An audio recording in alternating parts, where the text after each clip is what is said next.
NDA కూటమి ప్రభుత్వం ఇచ్చినటువంటి సూపర్ 6 లో మరొక పథకం అమలు కాబోతోంది. ఇది ఏపీ మహిళలందరికీ కూడా గుడ్ న్యూస్ అని చెప్పొచ్చు. త్వరలోనే ఏపీలో ఫ్రీ గ్యాస్ పథకం అమలు కాబోతోంది. అసెంబ్లీలో మంత్రి నాదెండ్ల మనోహర్ కీలక ప్రకటన చేశారు. త్వరలోనే పథకంపై నిర్ణయం తీసుకుంటాం, ఎన్నికల్లో ఇచ్చిన హామీకి కట్టుబడి ఉన్నాం, వినాయక చవితి లేదా దీపావళిలోగా ఫ్రీ గ్యాస్ అమలు చేస్తామంటూ మంత్రి నాదెండ్ల మనోహర్ చెప్పారు. ఇక సూపర్ 6 లో ఫ్రీ గ్యాస్ హామీ ఒకటి, ఇక ఏడాదికి 3 ఉచిత సిలిండర్లు హామీ ఇచ్చింది కూటమి ప్రభుత్వం. ఇక ఏడాదికి ప్రభుత్వంపై ఎన్ని వేల కోట్ల భారం పడుతోంది. నేరుగా గ్యాస్ కంపెనీలకే సిలిండర్ డబ్బులు చెల్లిస్తారా లేదా లబ్ధిదారుల అకౌంట్లో డబ్బులు జమ చేస్తారా? ఇలా రకరకాల ప్రశ్నలు ఉత్పన్నమవుతున్నాయి. సో లబ్ధిదారులకి రేషన్ కార్డు తప్పనిసరి అన్నట్టుగా తెలుస్తోంది. సో రేషన్ కార్డు ఆధారితంగానే ఈ యొక్క ఫ్రీ గ్యాస్ పథకాన్ని అమలు చేయబోతున్నారు. త్వరలోనే దీపావళి లేదా వినాయక చవితి కల్లా, అంటే వినాయక చవితి సుమారుగా మరొక 2 నెలల సమయం అయితే ఉంది. సో ఈ సమయానికల్లా పూర్తి స్థాయిలో ఫ్రీ గ్యాస్ పథకం అమలు చేయబోతున్నారు అనేది మాత్రం చూడాల్సిన అవసరం అయితే ఉంది. ఏడాదికి 3 ఉచిత గ్యాస్ సిలిండర్ ఇవ్వబోతున్నారట. అయితే అర్హులు ఏ రకంగా ఉంటారో, ఏ రకంగా గుర్తిస్తారు, ఎవరెవరికి ఇస్తారనేది రకరకాల ప్రశ్నలు ఉత్పన్నమవుతున్నాయి. సో ఒకసారి అసెంబ్లీలో నాదెండ్ల మనోహర్ ఈ ప్రకటన చేసిన నేపథ్యంలో ఏం మాట్లాడారో చూద్దాం. అధ్యక్ష, మొదటి ప్రశ్నకు సమాధానం లేదండి. ప్రస్తుతం ఉచిత గ్యాస్ సిలిండర్లను రాష్ట్ర ప్రభుత్వం అందించడం లేదు. అయితే 2016 నుంచి 24 వరకు ప్రధాన మంత్రి ఉజ్వల యోజన పథకం కింద కొంతమంది లబ్ధిదారులకి ఈ ప్రయోజనం చేకూరుతున్నది. రెండో ప్రశ్నకు సమాధానం, కేంద్ర ప్రభుత్వం పిఎంయువై పథకం కింద 9,65,361 మంది లబ్ధిదారులకి మొదట ఉచిత ఎల్పిజి సిలిండర్తో పాటు ఉచిత ఎల్పిజి కనెక్షన్ కూడా మన రాష్ట్రంలో ఇవ్వడం అవుతుంది. అధ్యక్ష, ఎన్డీఏ కూటమిలో భాగంగా మేము ఇచ్చిన మేనిఫెస్టోలో ఖచ్చితంగా మహిళలకి ఉచిత గ్యాస్ సిలిండర్ల గురించి ప్రస్తావించాం. దానికి మన ప్రభుత్వం కట్టుబడి ఉంది.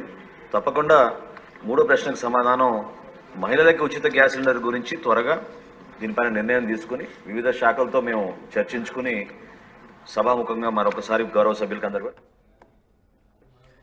మహిళలకు ఉచిత గ్యాస్ సంబంధించిన అంశాన్ని అసెంబ్లీలో ప్రస్తావించారు నాదెండ్ల మనోహర్. సో త్వరలోనే ఈ యొక్క పథకానికి కట్టుబడి ఉన్నాం, డెఫినెట్గా అమలు చేస్తాం అంటూ కూడా ఆయన చెప్పడం జరిగింది. వివిధ శాఖలతో సమన్వయం జరుపుకున్న తర్వాత దీని అమలు తీరు పట్ల ప్రకటిస్తామంటూ కూడా ఆయన చెప్పడం జరిగింది. సో మొత్తం మీద ఎంత భారం రాష్ట్ర ప్రభుత్వం మీద పడుతుంది, ఎవరెవరిని అర్హులుగా గుర్తిస్తారు, అర్హత పొందిన వారికి నేరుగా వారి అకౌంట్లో ఈ డబ్బుల్ని జమ చేస్తారా లేదా ఈ యొక్క ఎల్పిజి ఏజెన్సీలకే ఈ నేరుగా డబ్బులు వెళ్ళబోతున్నాయా? ఇలా రకరకాల ప్రశ్నలు ఉత్పన్నమవుతున్నాయి. సో మొత్తం మీద త్వరలోనే ఏపీలో మహిళలకి ఉచిత గ్యాస్ పథకం అమలు కాబోతున్నట్టుగా చాలా స్పష్టంగా మనమైతే ఈ మాటలో అర్థం చేసుకోవచ్చు. మరోవైపు సూపర్ 6 లో ఈ పథకం అమలైతే ఎంత భారం పడుతోంది రాష్ట్ర ప్రభుత్వం మీద, ఎంతమందికి అర్హత సాధించే అవకాశం ఉన్నట్టుగా చాలా వరకు ప్రశ్నలు ఉత్పన్నమవుతున్నాయి.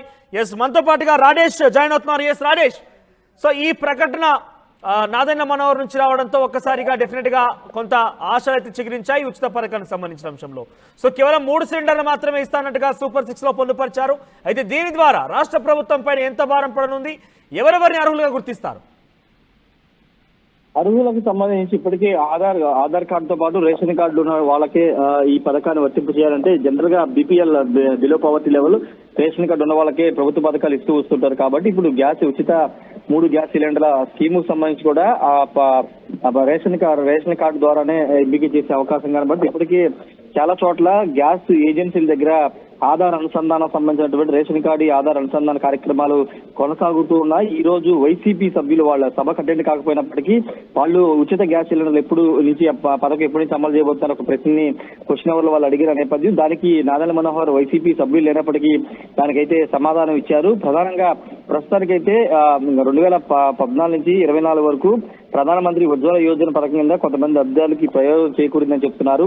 ఇప్పుడు కొత్తగా ఎన్నికల మేనిఫెస్టోలో పెట్టాం కాబట్టి దాన్ని అమలు చేయడానికి త్వరలోనే నిర్ణయం తీసుకుంటామని నాదెండ్ల మనోహర్ అయితే చెప్పడం జరిగింది. ముఖ్యంగా శాఖల సమన్వయం అనేది చాలా ఇంపార్టెంట్. ఎందుకంటే ఆర్థిక శాఖ నుండి ప్రపోజల్స్ రావాల్సి ఉంటుంది, ఎంత ఖర్చు అవుతుంది, సంవత్సరానికి 3 సిలిండర్లు ఇస్తే ఎంతమంది లబ్ధిదారులు ఉన్నారనే డేటా తీసుకున్న తర్వాత వాళ్ళకి 3 సిలిండర్లు ఇవ్వడం ద్వారా ఎంత ఖర్చు అవుతుందనే ఒక ఆర్థిక పరమైన అంశాలను కూడా పరిశీలించిన తర్వాత ఈ స్కీమ్ అనేది ఇంప్లిమెంటేషన్ జరుగుతుంది. కాబట్టి ఈ శాఖలతో సమన్వయం చేసుకుని పథకాన్ని త్వరలోనే అమలు చేస్తామని నాదెండ్ల మనోహర్ అయితే అసెంబ్లీ వేదికగా ఒక ప్రకటన అయితే చేశారు. ఈ నేపథ్యంలో అంటే చాలా మంది మహిళలు ఎదురు చూస్తున్నారు.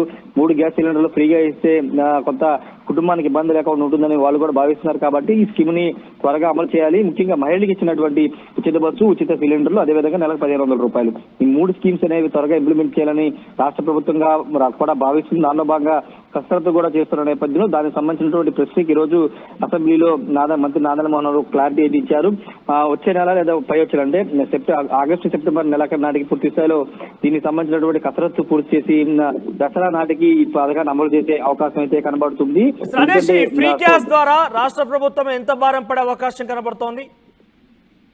ఆ లెక్కలన్నీ కూడా ఆర్థిక శాఖ అధికారులు ఇప్పటికే పరిశీలిస్తున్నారు. ముఖ్యంగా లబ్ధిదారుల సంఖ్యను బట్టి అంచనా అనేది ఉంటుంది. కాబట్టి లబ్ధిదారులు ఎంపిక ప్రక్రియ ప్రారంభిస్తున్నారు. కాబట్టి ఎంపిక ప్రక్రియ పూర్తయిన తర్వాత ఎన్ని లక్షల మందికి ఈ స్కీమ్ వర్తిస్తుంది, ఎన్ని లక్షల మంది ఈ స్కీమ్ లో ఉంటారు, లబ్ధిదారులు ఉంటారు అనే దాన్ని బేరీజ్ వేసుకుని సంవత్సరం 3 సిలిండర్లు కాబట్టి ఆ సిలిండర్లను బేస్ చేసుకుని ఆర్థిక శాఖ అంచనాలు సిద్ధం చేసుకోవాల్సి ఉంటుంది.